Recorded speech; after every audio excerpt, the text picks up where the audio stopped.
What's up, everybody? My name's Nate. I own a custom integration company, meaning I help people implement technology into their homes and businesses. If you're new to the channel, we do a lot of work with Ubiquiti products. We do a ton of security camera installations, networking, automation services, as well as just about anything that is technical or uses technology inside your home. So everything from your door locks to your window shades going up and down automatically, to the commercial side where we do distributed audio, security, surveillance, and things like that. I have a bunch of product here sitting in front of me. This is a job that we are very likely not going to be able to film when we actually do the installation. So I wanted to make a video and kind of talk about the different products, the layout, the deployment, and how we designed the system for this client. This is a residential property. It is, I believe, 27 cameras total. It's two separate buildings. Combined, I think it's 13,000 square feet across both buildings. So I think it's 11,000 in the main, about 2,000 in the boathouse with the apartment above it. We will be using a P2P from Ubiquiti to shoot the network connection between the main house and the boathouse, which is about 300 to 400 yards away. We are wiring the entire main house with Cat 6A. You have seen a video in the past where I talked about the differences between Cat 5e, Cat 6, Cat 6A. This client is looking for Cat 6A, so that's what we are putting in. In that video, I actually talked about the different types of keystones and the different RJ45 that you'll need, as well as some of the different tools and kind of what goes into the difference of the cable. And hopefully that video will help you spec it, but really it's just if you're looking for more speed at a longer length, Cat 6A, Cat 7, Cat 8, those are the main things you're going to look at. In the main house, we have the NVR Pro that will be going in. This has 7 individual hard drive slots in it. We have the UDM Pro as our router.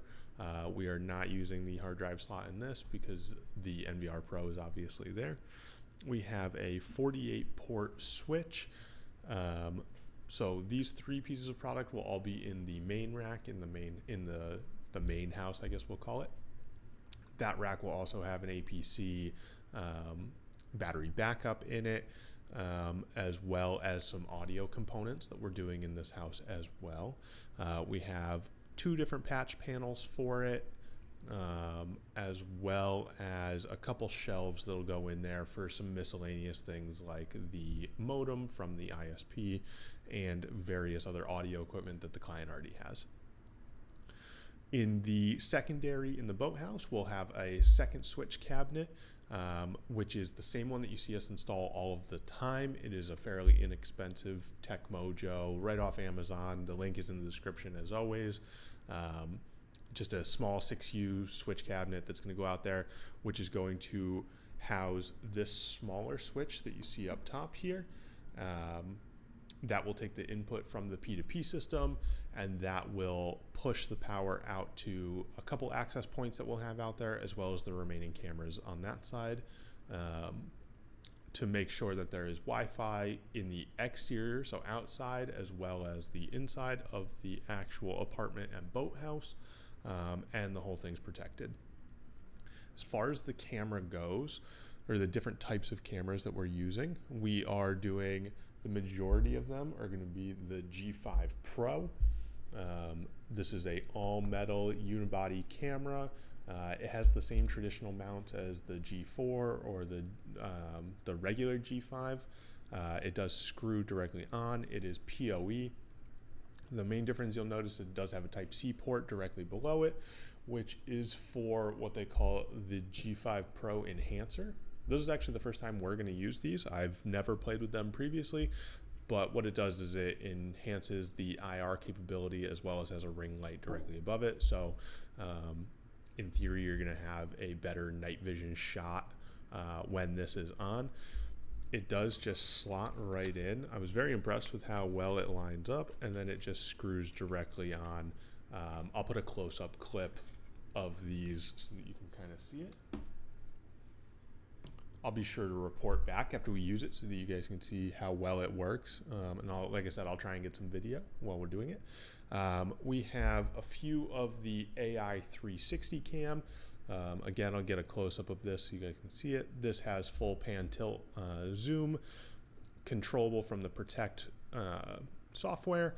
It is we'll be flush mounting these. They do have a junction box available for them if you're going to do them. They are weather resistant, so you could put them outside.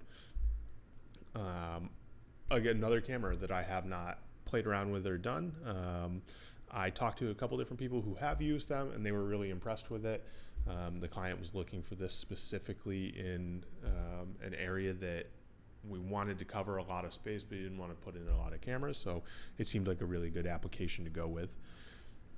As far as the Wi-Fi goes, we are running the U6 Pro access point throughout the entire property, including the boathouse, the apartment, and the main building. I want to say there is 8 or so access points. I'd have to pull up the map for what it actually is.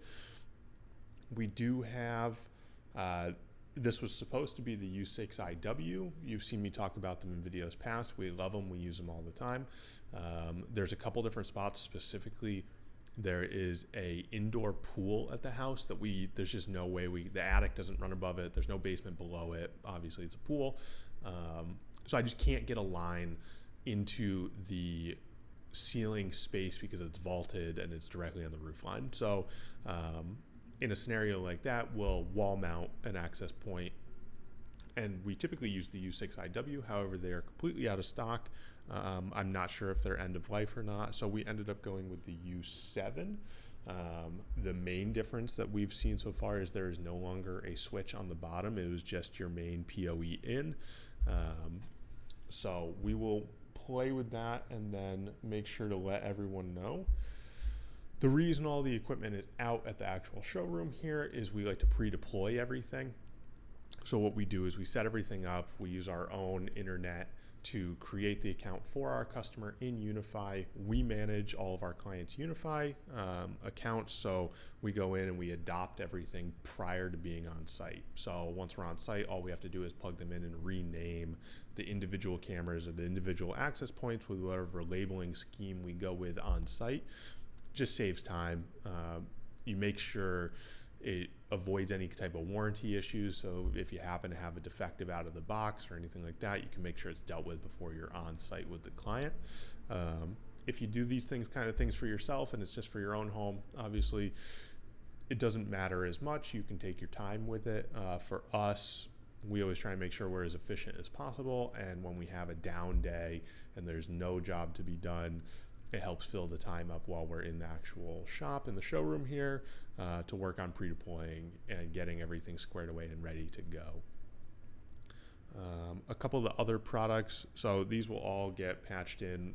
We don't use the specific Unify patch cables, but we do use the Monoprice Slim. They're quite a bit smaller than these ones. For additional cameras, there are 3 G4 Pro doorbells that will go in. They will be the Wi-Fi model. We do not have PoE there. The house was built in the 90s. It was not an overly easy way to get a cable there, so we're using the Wi-Fi model and just going to use the low voltage cabling that's already there. If you've never installed the G4 doorbell, you can use the existing doorbell wire that's there. There's no polarity to it. There's no positive, negative. So you can go ahead and just put that in, and then you run their little adapter at the actual chime or alarm box so that you can make the button still. If someone presses the button on here, the internal alarm will still go off. And like I said, not an overly interesting video this week, but I wanted to make sure I got something out for you, and as well as all these products, some of them are things we haven't used before, so we're excited to kind of play with them and get used to using them.